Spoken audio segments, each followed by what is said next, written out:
Salut les apprentis, c'est Crypto Nanou et aujourd'hui on va parler du pire ennemi de tout investisseur crypto, le FOMO, Fear of Missing Out, la peur de rater le train.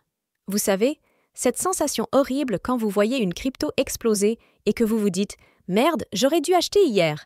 Levez la main si ça vous est déjà arrivé. Ah oui, tout le monde. Le FOMO, mes chers apprentis, c'est le piège numéro 1 qui transforme des investisseurs intelligents en joueurs de casino.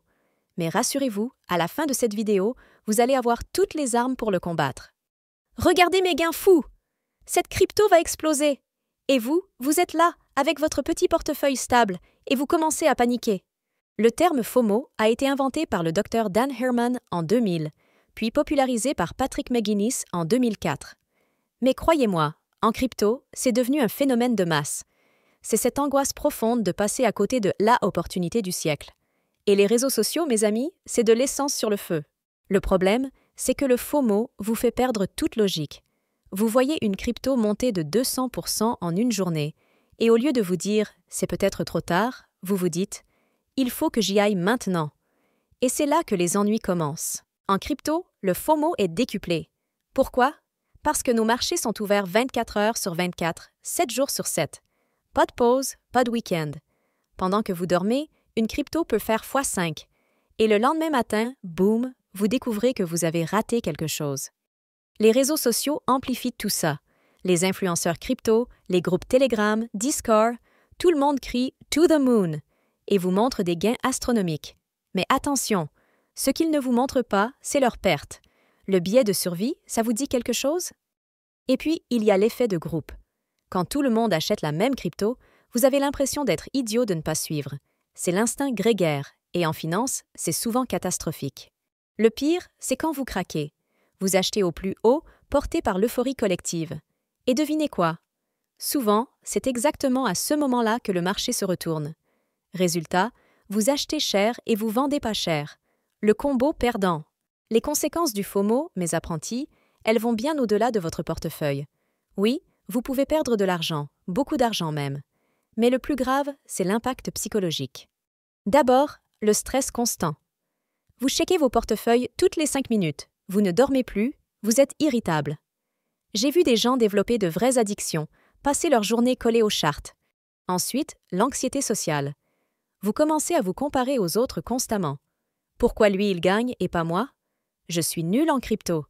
Cette comparaison permanente, c'est toxique pour votre estime de soi. Et le pire, c'est le sentiment d'inadéquation. Vous voyez tous ces success stories et vous avez l'impression d'être un raté. Mais rappelez-vous, sur les réseaux, on ne montre que les succès, jamais les échecs. Le FOMO peut aussi vous faire perdre votre stratégie d'investissement. Vous aviez un plan, une méthode, et hop! Une petite montée de FOMO et vous jetez tout par la fenêtre pour suivre la dernière tendance. Maintenant, passons aux solutions. Comment reconnaître que vous êtes en train de FOMO? Signe d'alerte. Vous ressentez une urgence soudaine d'acheter. Vous abandonnez votre recherche habituelle, bye bye Dior. Vous investissez plus que prévu. Vous consultez obsessionnellement les prix. Vous êtes stressé si vous n'investissez pas immédiatement. Mes techniques anti-FOMO. La règle des 24 heures. Quand vous voulez acheter impulsivement, attendez 24 heures. Si c'est un bon projet, il sera encore bon demain.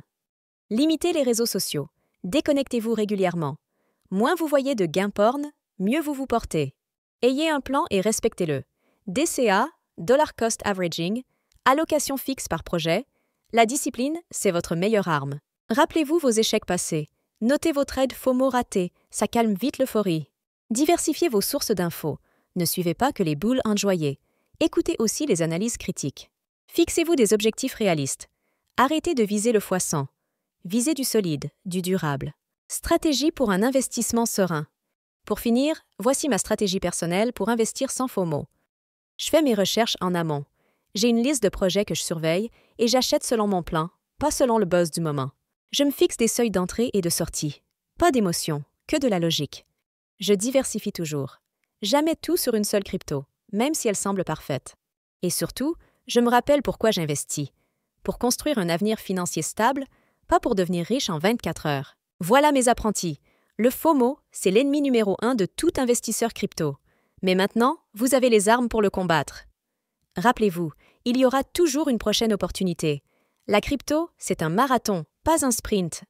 Si cette vidéo vous a aidé, abonnez-vous et dites-moi en commentaire quelle crypto vous a fait le plus FOMO. Et surtout, restez zen, restez discipliné. À bientôt sur les apprentis de la cryptographie.